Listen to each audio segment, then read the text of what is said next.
How to make a table of content list in Microsoft Word. Hello everyone, this is Sabrina here to help you today. So without any further ado, let's get right into the video. So before starting, let me tell you that you will have to make appropriate page numbers and then headings in your Word document. After that, all you have to do is go to references.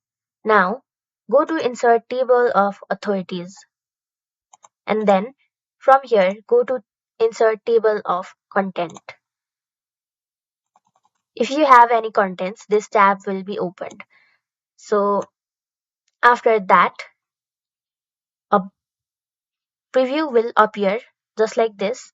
This is the table of figures, but you will be able to go to table of contents once you make your pages ready. So all you have to do is tap on it and then your table of content will be ready.